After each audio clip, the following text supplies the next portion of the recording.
목회를 하다 보면은 이제 밤늦게 문자가 오거나 쉬는 날에 전화가 올 때가 있습니다. 밤늦게 문자가 오거나 쉬는 날에 전화벨이 울리면은 마음이 덜컥 내려앉습니다.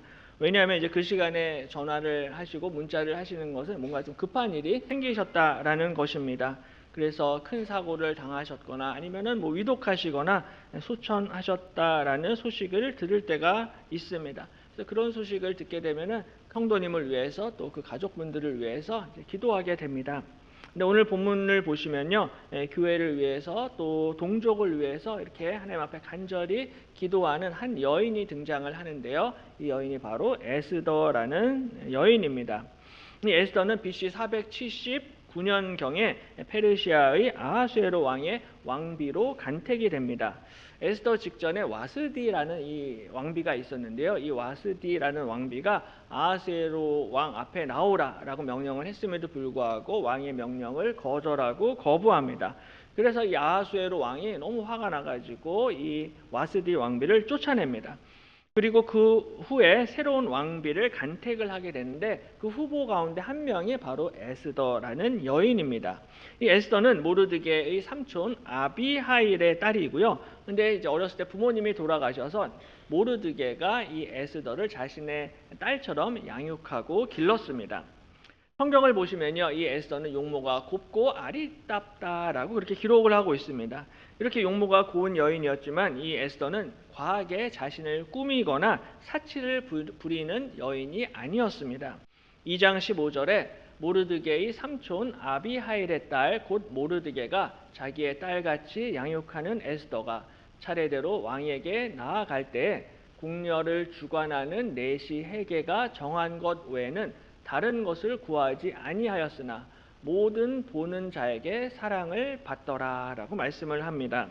당시에 궁녀가 왕에게 나아갈 때는 궁녀를 주관하는 내시에게, 당시에 해계라는 내시였는데요, 내시에게 필요한 물품들, 필요한 화장품이나 필요한 장신구나 필요한 옷이나 이런 것들을 요구를 할 수가 있었습니다. 그래서 이제 에스더도 이제 왕 앞에 나아가게 되는데 에스더는 특별히 정해진 물품 외에 다른 것을 구하지 아니하였더라라고 말씀을 하고 있습니다. 왕에게 잘 보이려면요, 화장품도 비싼 화장품, 좋은 화장품을 써야 되고 장신구도 비싼 것, 옷도 명품 옷, 명품 가방 이런 것들을 이제 내시에게 요청을 할 수가 있었을 텐데 이 에스더는 아무것도 구하지를 않았습니다.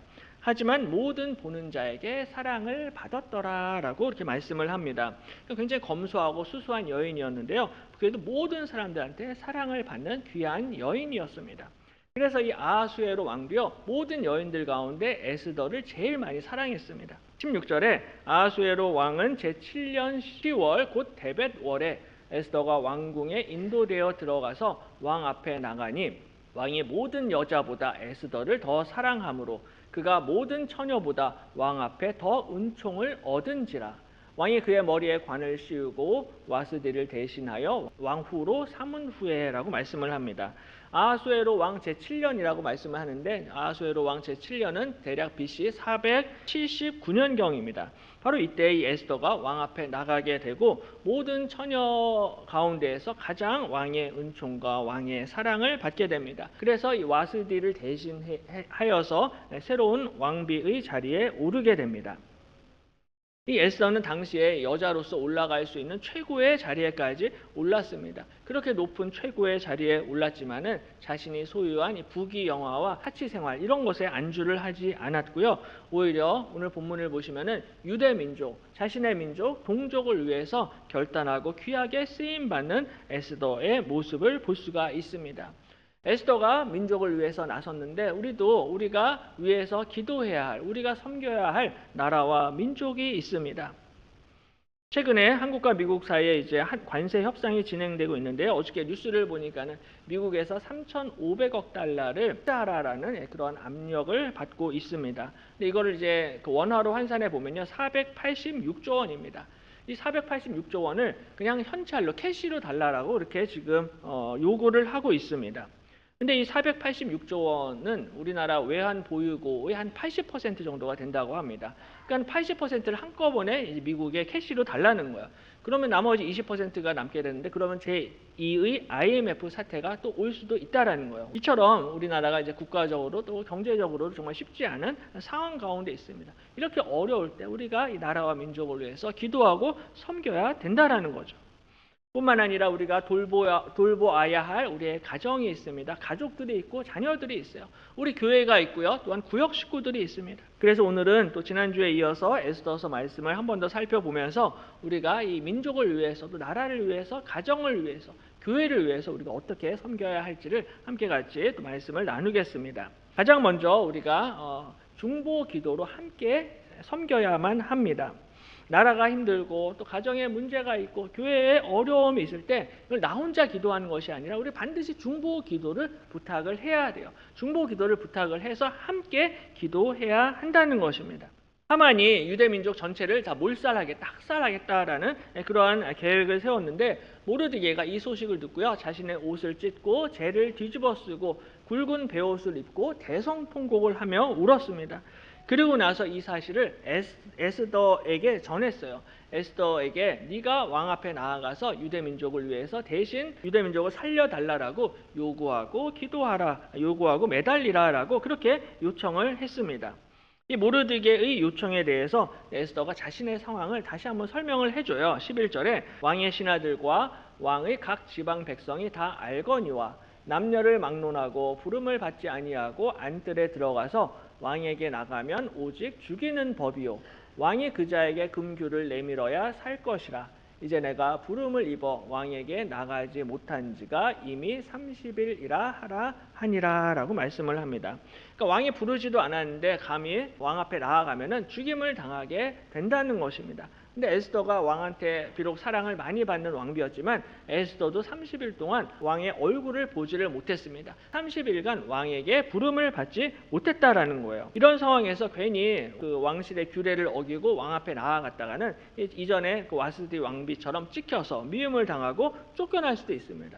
그러니까 에스더 입장에서 굉장히 좀 조심을 해야 하는 상황이었어요.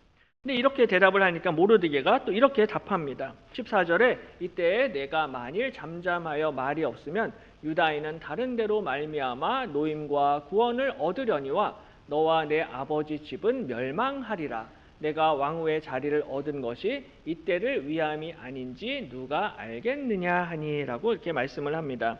이 위기의 상황에서 에스더 네가 여기서 잠잠하고 침묵하게 되면은 그래도 유다인은 다른 데로 말미암아 노임과 구원을 얻게 된다라고 말씀을 합니다. 그러니까 모르드게는 하나님이 반드시 이 유대 민족을 외면하지 아니하시고 유대 민족을 구원하실 것이다라는 믿음과 확신을 가지고 있었습니다. 그러니까 에스더가 이 모르드게의 말을 듣고서는 결단을 합니다. 그래서 왕에게 나아가겠습니다라고 결단을 하는데 그 전에 모르드게에게 기도를 부탁을 합니다. 16절에 당신은 가서 수산에 있는 유다인을 다 모으고 나를 위하여 금식하되 밤낮 3일을 먹지도 말고 마시지도 마소서. 나도 나의 시녀와 더불어 이렇게 금식한 후에 규례를 어기고 왕에게 나아가리니 죽으면 죽으리다라고 이렇게 이야기합니다. 에스더가 모르드게에게 두 가지를 부탁을 해요. 첫 번째는 수산에 있는 유다인을 다 모으도록 부탁을 합니다. 그러니까 나 혼자만 기도하는 것이 아니라 이 수산에 있는 모든 유다인들을 전부 다 불러 모아서 함께 기도합시다. 함께 중보합시다라고 요청을 하고 있습니다. 이처럼 우리가 고난을 당하게 될 때, 위기를 당하게 될 때 혼자서만 기도를 하는 것이 아니라 공동체 전체가 함께 기도를 해야 한다는 것입니다. 나만 기도하는 것이 아니라 온 교회가 합심하여 중보하고 기도하게 될 때 하나님께서 그 기도를 들으시고 응답해 주실 줄로 믿습니다. 특별히 우리 교회는 금요 기도회 때 우리 교회의 공동 기도 제목을 놓고 함께 기도를 하고 있습니다. 금요 기도회 오시면 앞에 기도 제목을 띄우고 그 기도 제목을 모든 성도님들 함께 같이 읽어가면서 기도합니다. 우리 하나님 아버지께서는 특별히 교회 공동체의 기도를 기뻐하십니다. 개인적으로 기도해도 응답을 해주세요. 근데 개인 기도를 들으실 뿐만이 아니라 특별히 교회의 기도, 합심 기도를 들으시고 응답해 주십니다. 그 약속의 말씀이 바로 마태복음 18장 18절에서 19절 말씀입니다. 우리 한 목소리로 같이 읽도록 하겠습니다. 진실로 너희에게 이르노니 무엇이든지 너희가 땅에서 매면 하늘에서도 매일 것이요 무엇이든지 땅에서 풀면 하늘에서도 풀리리라. 진실로 다시 너희에게 이르노니 너희 중에 두 사람이 땅에서 합심하여 무엇이든지 구하면 하늘에 계신 내 아버지께서 그들을 위하여 이루게 하시리라. 아멘. 두 사람이 땅에서 합심하여 무엇이든지 구하면 하늘에 계신 아버지께서 반드시 이루어 주실 줄로 믿습니다. 저기서 한 사람이 아니라 두 사람입니다. 두 사람이라는 것은 복수의 공동체를 뜻하는 것이고 바로 교회를 의미하는 표현입니다. 우리가 모여서 교회의 성도들이 함께 합심하여 기도하면 무엇이든지 하늘에 계신 아버지께서 들으시고 응답해 주신다는 것입니다. 교회가 땅에서 매면 하늘에서도 매이는 것이고요. 교회가 땅에서 풀면 하늘에서도 풀린다라고 약속하십니다. 교회의 권세가 어마어마하게 크고 정말로 너무나 어마어마한 권세를 하나님께서 교회와 우리에게 주시는 것입니다. 그러므로 우리가 기도할 때요, 우리가 교회에서 함께 기도하는 것이 사실 너무나 중요합니다. 믿음의 공동체의 기도가 너무나 중요하고 하나님께서 이 공동체의 기도를 들으시고 응답해 주실 것입니다. 요새 이제 우리나라에도요, 교회는 나가지 않고 혼자서만 신앙생활 하시는 분들이 가나안 성도라고 하잖아요. 그 안 나가 성도님들이 숫자가 지금 100만 명이 넘는다라고 합니다. 이렇게 굉장히 많은 분들이 교회는 나가지 않고 그냥 혼자서 유튜브 보면서 그냥 신앙생활 하시겠다라는 거예요. 근데 이렇게 혼자서 신앙생활을 해도요, 구원을 받을 수는 있습니다. 하지만 문제는 이러한 중보 기도의 복을 받지는 못한다라는 거예요. 하나님께서는 우리가 함께 모여서 함께 부르짖고 함께 기도하고 또 함께 인내하며 함께 이겨내기를 원하시는 것인데 혼자서만 기도를 하게 되면은 이러한 하나님이 예비하신 복을 받아 누리지를 못한다라는 것입니다. 하나님께서 이 땅에 교회를 세우신 이유는 바로 이 땅에서 우리가 당하게 되는 고난과 시험과 시련을 함께 이겨내라, 함께 견뎌내라, 함께 기도하라라는 하나님의 깊으신 계획과 뜻이 있는 것입니다. 그러므로 우리가 좋은 교회에서 그리고 좋은 믿음의 공동체를 만나서 좋은 구역 식구들과 함께 신앙생활을 하는 것은 사실은 너무나 큰 축복입니다. 바로 이것을 위해서 저와 여러분을 우리 여수 제일교회로 불러주신 줄로 믿습니다. 우리 제일교회는 함께 울고 함께 웃고 함께 기뻐하며 함께 기도하는 교회인 줄로 믿습니다. 우리가 교회 안에서 함께 서로를 위해서 기도를 하게 될 때 하나님께서 우리 안에 놀라운 치유의 역사, 구원의 역사를 반드시 베풀어 주실 것입니다. 오늘 에스더가요, 또 한 가지 두 번째 부탁을 했는데 그것은 밤낮 3일 금식 기도를 해 주십시오라고 이렇게 부탁을 합니다. 나를 위하여 금식하되 밤낮 3일을 먹지도 말고 마시지도 마소서. 나도 나의 시녀와 더불어 이렇게 금식한 후에 규례를 어기고 왕에게 나아가리니라고 말씀을 합니다. 그냥 기도하는 것이 아니라 밤낮 3일을 먹지도 말고 마시지도 말고 기도를 해 주십시오라고 부탁을 합니다.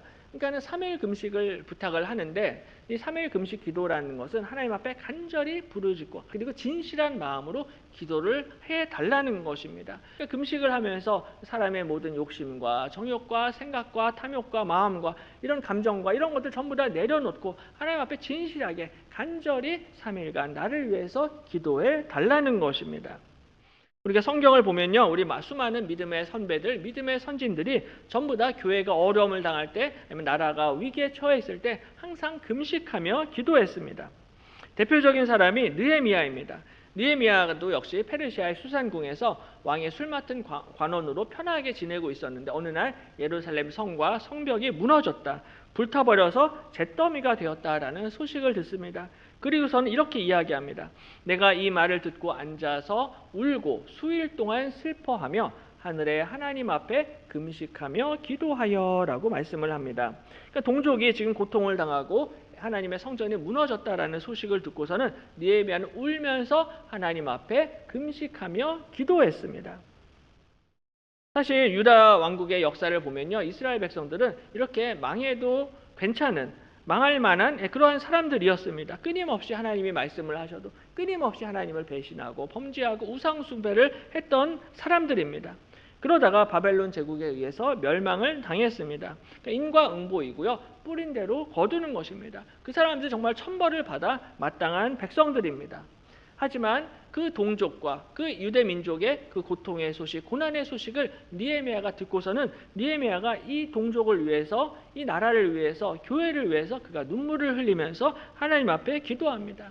죄 많은 민족이지만 그 민족을 외면하지 않았어요. 문제가 많은 교회이지만 그 교회를 외면하지 않았던 것입니다. 진심으로 나라와 민족과 교회를 위해서 슬퍼하면서 하나님 앞에 금식하고 기도를 하였습니다. 이 세상에 문제 없는 교회는 하나도 없을 것입니다. 한국의 교회가 몇 개가 되는지 한번 찾아봤어요. 그랬더니 한국에 한 6만여 개의 교회가 있다라고 합니다. 2014년도에 한국 교회 숫자가 7만 8천 개였는데요. 한 10년 사이에 1만 8천 개가 사라졌습니다. 코로나를 거치고 여러 가지 어렵다 보니까는 많은 교회가 10년 사이에 없어졌어요. 그래도 여전히 6만 교회가 있는데 그 6만 교회 가운데 문제가 없는 교회는 하나도 없다라는 것입니다. 전부 다 각자 나름대로의 사정과 고난과 어려움이 있습니다. 그런데 문제가 있고 허물이 있다 할지라도 그 교회를 향하여서 그냥 구경꾼처럼 비난하고 비방만 하는 것이 아니라 오히려 우리가 교회를 위해서 간절히 기도하고 중보해야 한다는 것입니다. 교회의 어려움이 나의 어려움이 되는 것입니다. 그리고 교회의 형제 자매의 고통이 나의 고통이 되고 교회의 한 지체의 상처와 어려움이 바로 나의 상처가 되고 나의 어려움이 된다라는 것을 기억해야 한다는 것입니다. 그래서 사도 바울이 만일 한 지체가 고통을 받으면 모든 지체가 함께 고통을 받고 한 지체가 영광을 얻으면 모든 지체가 함께 즐거워하느니라 라고 말씀을 합니다. 한 지체가 고통을 받으면 모든 지체가 고통을 받습니다. 왜냐하면 우리 모두가 예수 그리스도의 몸된 교회이기 때문입니다. 그리스도 안에서 한 몸이기 때문입니다. 예수님이 교회의 머리가 되시고 우리 한 사람 한 사람이 이 몸에 손가락이 되고 발가락이 되고 눈이 되고 코가 되고 귀가 되는 거예요. 그러니까 다른 사람의 고통과 어려움이 그 사람의 고통과 어려움을 끝나는 것이 아니라 우리 교회 전체의 고통이 되고 상처가 되고 어려움이 된다는 것입니다. 새가족들과 초신자들이 처음에 교회에 와서 당연히 적응하기가 어렵잖아요. 근데 적응하기 어려운 것이 그분들만의 문제가 아니라 우리 모두가 함께 고민하고 섬겨야 되는 문제라는 것입니다. 다음 세대 주일학교도 부흥을 위해서 많이 고민하고 애쓰고 있습니다. 그런데 이 주일학교의 고민이 단순히 그들만의 고민이 아니라 우리 모든 성도들이 함께 기도하고 섬겨야 된다는 것입니다. 교회 어르신들이 나이가 드실수록 외로움과 소외감이 깊어지고 여러 가지로 교회 생활하면서 어려우실 때가 많으실 거예요. 근데 그런 것들이 그 어르신 성도들만의 문제가 아니라 이것이 나의 고민이 되고 나의 문제가 되고 내 일이다라고 생각을 해야 한다는 것입니다. 그래서 오늘 에스더는 이 유대 민족의 고난과 환난 가운데서 이것을 외면하지 않고 오히려 중보 기도를 요청합니다. 3일 금식합시다. 금식하면서 교회와 나라와 민족을 위해서 기도합시다. 라고 요청하였던 것입니다. 본인도 금식 기도에 참여해요. 나도 나의 시녀와 더불어 이렇게 금식한 후에 규례를 어기고 왕에게 나아가리니 라고 말씀을 하고 있습니다. 우리 가정과 교회가 환난과 어려움을 당할 때 오늘 에스더처럼 금식하며 기도하시기를 바랍니다. 에스더처럼 간절히 하나님 앞에 부르짖고 기도할 때 하나님께서 응답해 주실 줄로 믿습니다. 교회 전체가 함께 중보하며 기도하게 될 때 하나님께서 반드시 우리 가정과 우리 교회를 외면하지 아니하시고 지켜주시고 보호해 주실 것입니다. 또 한 가지 우리가 하나님 앞에 쓰임받고 또 교회와 나라를 섬기기 위해서는 또 손해와 희생을 각오해야만 합니다. 그냥 하나님의 뜻에 순종할 수 있는 것이 아니라 그냥 교회를 섬길 수 있는 것이 아니라 교회를 섬기다 보면요 반드시 내가 손해를 당하는 때가 있습니다. 희생을 해야 하는 부분이 있어요. 예수님을 따르기 위해서는 자기를 부인하고 자기 십자가를 지고 예수님을 따라야 하는 것입니다. 오늘 에스더는요 죽음을 각오하고 결단을 하게 됩니다. 나도 나의 시녀와 더불어 이렇게 금식한 후에 규례를 어기고 왕에게 나아가리니 죽으면 죽으리이다 라고 이렇게 결단하며 나아갑니다. 금식 기도를 한 후에 에스더는 정말로 죽기를 각오하고 아하수에로 왕 앞으로 나아갑니다. 사실 이 에스더는 페르시아 제국의 왕후였기 때문에 얼마든지 남은 인생을 편하게 살 수가 있었습니다. 전임 왕비였던 와스디처럼 왕에게 덤비지만 않으면요 에스더는 남은 인생 편안하게 호의호식하면서 부귀 영화를 누리며 살 수가 있었습니다. 굳이 왕이 부르지도 않는데 괜히 거기 가서 유대민족 이야기를 할 필요가 없는 거죠.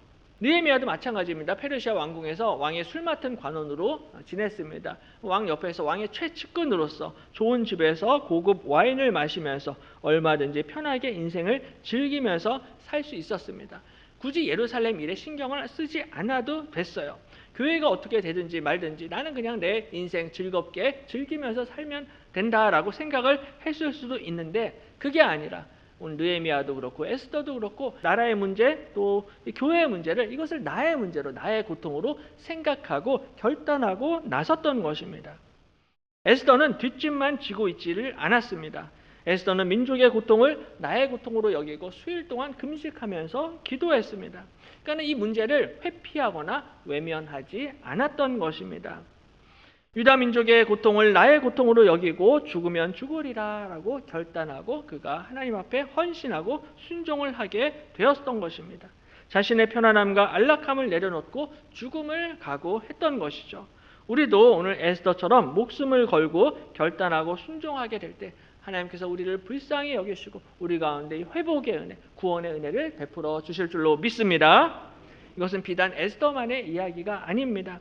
에스더는 유대민족 한 민족만을 위해서 자신의 목숨을 걸었어요. 근데 우리 예수님께서는요, 유대민족뿐만이 아니라 모든 열방과 나라와 백성과 민족과 모든 인류를 위하여 자기의 목숨을 우리에게 내어 주셨습니다. 예수님은 그 누구보다도 높은 하나님의 하늘 보좌 위에 앉아 계셨어요. 에스더 왕비도 굉장히 높은 자리에 있었지만은 에스더 왕비의 자리와는 비교할 수 없을 정도로 높은 하늘 보좌 위에 계셨습니다. 그 놀라운 영광 가운데서 얼마든지 예수님이 편하게 지내실 수가 있으셨을 거예요. 하지만 우리 예수님께서는 그 모든 하늘 영광을 버리시고 우리를 위하여서 친히 이 땅에 내려오셔서 낮아지시고 이 땅에서 고난을 당하신 것입니다. 친히 낮아지심으로 십자가를 지시고 십자가에 못 박혀 죽으심으로 저와 여러분을 구원하신 것입니다. 그 놀라운 영광의 자리에서 내려오시는 거예요. 바로 내려오셔서 이 십자가를 지심으로 하나님의 백성들, 하나님의 자녀들이 어떻게 예수님을 따라가야 하는가라는 것을 실제로 몸소 보여주신 것입니다. 그래서 마태복음 10장 38절에서 이렇게 말씀을 하세요. 또 자기 십자가를 지고 나를 따르지 않는 자도 내게 합당하지 아니하니라. 자기 목숨을 얻는 자는 잃을 것이요 나를 위하여 자기 목숨을 잃는 자는 얻으리라 라고 말씀을 하십니다. 예수님의 십자가를 지신 것처럼 우리도 나의 십자가를 지고 예수님을 따라야 한다는 것입니다. 나의 십자가, 자기 십자가를 지지 않는 자는 예수님께 합당하지 아니하다라고 말씀을 합니다. 자기 목숨을 얻는 자는 잃게 될 것입니다. 오늘 모르드게가 에스더에게 이때 내가 만일 잠잠하여 말이 없으면 유대민족은 구원을 얻겠지만 너와 내 아버지 집은 멸망하리라 라고 말씀을 했는데요. 똑같은 말씀입니다. 네가 만약 너의 목숨을 보존하고 너의 목숨만 지키기를 원하여서 잠잠하여 말이 없으면 너와 내 아버지 집은 멸망하게 된다는 것입니다. 지금 당장 네 목숨 하나만 살리려고 잠자코 가만히 있고 동족과 교회를 외면하고 있다라면 너는 나중에 내 아버지 집과 함께 멸망하게 된다는 것입니다. 우리가 하나님과 교회를 위해서 우리의 생명과 헌신과 수고를 아낀다라면 나중에 우리의 목숨을 잃어버리게 된다는 거예요. 반면에 나를 위하여 자기 목숨을 잃는 자는 얻으리라 라고 약속하십니다. 예수님을 위해서 내가 손해를 보고 나의 생명을 잃어버린다 할지라도 그렇게 예수님을 위해서 결단하고 헌신하는 사람들은 바로 영원한 생명을 얻게 될 줄로 믿습니다. 예수님을 위해서 희생을 하고 손해보는 사람들에겐 영생의 축복을 주시는 것입니다. 그래서 오늘 에스더는 자신의 민족을 위해서 내가 죽으면 죽으리이다 라고 고백하며 결단합니다. 그래서 오늘 본문 다음에 5장과 6장을 보시면요, 정말로 이 에스더 왕비가 아하수에로 왕 앞에 담대히 나아가서 이 하만의 만행을 전부 다 드러내고 민족을 구원하는 데 귀하게 쓰임을 받게 됩니다. 그리고 이것을 기념하는 불임절이 생기게 되고요, 에스더는 오늘날까지도 민족을 구원한 여인으로 칭찬받고 인정받고 사랑받고 있습니다. 이것은 비단 에스더뿐만이 아니라 우리도 하나님과 교회를 위해서 우리가 목숨을 걸고 충성하고 헌신하게 될 때 하나님께서 반드시 갚아주시고 우리를 높여주실 줄로 믿습니다. 하나님께서 우리를 책임져 주시고 높여주실 것입니다. 이제 말씀을 맺겠습니다. 에스더와 모르드게가 살았던 그 페르시아는 하나님을 믿는 나라가 아니었습니다. 이방인의 나라였고요. 영적인 어두움으로 가득했던 땅이었습니다. 하나님의 이름을 들어보는 것도 어렵고 하나님의 이름을 구경하는 것도 어려웠습니다. 하지만 그 가운데서도 우리 하나님께서 변함없이 신실하게 그 땅 가운데서 역사하시고 일하셨습니다. 그 어둠의 땅에서 모르드게와 에스더와 같은 이런 하나님의 백성들, 하나님의 사람들을 세우시고 그들을 통하여서 놀라운 구원의 역사를 일으키셨다는 것입니다. 바로 그 영적인 황무지와 같은 페르시아 땅에 하나님의 교회를 세우셨습니다. 그러니까 참된 하나님의 백성들이 꼭 이스라엘이나 예루살렘만 있는 것이 아니라 정말로 이 페르시아 땅에 그 수산궁 왕궁에도 하나님의 백성들이 그 가운데 있었다라는 거예요. 포로로 끌려와서 고통 가운데 있는 그 페르시아 제국 안에서도 하나님의 백성들 모르드게와 에스더와 같은 하나님이 사용하시는 사람들이 그 안에 있었다라는 것입니다. 그러므로 우리가 아무리 이 시대가 어둡고 힘들다 할지라도 우리 하나님께서는 이 가운데서도 하나님의 교회를 세우시고 반드시 하나님이 사용하시고 하나님이 부르시는 하나님의 자녀들이 있다라는 사실을 믿으시기를 바랍니다. 우리의 상황이 아무리 힘들고 상황이 어둡고 절망적이라 할지라도 우리 하나님께서 절대로 하나님의 백성과 하나님의 교회를 외면하지 아니하시고 그 가운데서 하나님의 백성들을 보호하시고 하나님께서 귀하게 일으켜 사용해 주신다는 것입니다. 지난 주일에 그 주기철 목사님 말씀을 잠시 나눈 적이 있는데요. 주기철 목사님이 일제치하에서 신사참배를 거부하시고 7년간 옥고를 치르셨고요. 이제 마지막 평양 산정현 교회에서 일사각오라는 마지막 유언적 설교를 남기셨습니다. 이 설교의 마지막 부분이 이렇습니다. 나의 사랑하는 교우 여러분, 그리스도의 사람은 살아도 그리스도인답게 살고 죽어도 그리스도인답게 죽어야 합니다. 죽음이 무서워 예수를 저버리지 맙시다. 나는 결단코 하나님 외에 무릎 꿇고 절할 수 없습니다. 더럽게 사느니 보다 차라리 죽어 없어져 주님 향한 정절을 깨끗이 지키려 합니다. 주님 따르는 죽음은 나의 간절한 소원입니다. 나에게는 일사각오가 있을 뿐입니다. 라고 설교하셨습니다. 바로 오늘 주기철 목사님도 에스더처럼 죽으면 죽으리라 이 죽기를 각오하고 감옥으로 돌아가셨고 결국에는 순교하셨습니다. 이 시간 주기철 목사님처럼 또 에스더처럼 죽으면 죽으리라라는 이 믿음과 고백으로 하나님 앞에 결단하시고 헌신하시기를 바랍니다. 금요일에 구역 연합 개강 예배를 시작으로 해서 이제 하반기 구역 모임이 시작이 되었습니다. 우리가 정말 구역을 잘 섬기고 교회를 섬기는 일이 절대로 쉽지가 않습니다. 교회와 구역을 섬기는 일은 내 시간과 내 물질과 내 시간, 내 정성과 에너지와 이 많은 것들이 필요하고 때로는 손해를 보고 희생을 해야 할 때도 있을 것입니다. 하지만 그럼에도 불구하고 우리의 목숨과 우리의 재물과 우리의 편안함을 내려놓고 결단하고 충성하게 될 때 하나님께서 반드시 갚아주시고 위로해 주시고 우리를 높여주실 줄로 믿습니다. 에스더처럼 믿음으로 결단하고 헌신할 때 하나님께서 반드시 응답해 주시고 우리 가정과 우리 교회와 우리 민족 가운데 놀라운 구원의 역사를 허락해 주실 것입니다. 그러므로 이번 한 주도 오늘 에스더처럼 죽으면 죽으리이다 라고 결단하며 하나님 앞에 응답 받으시고 하나님 앞에 귀하게 쓰임 받으시는 우리 모든 성도님들 되시기를 주님의 이름으로 간절히 축원합니다.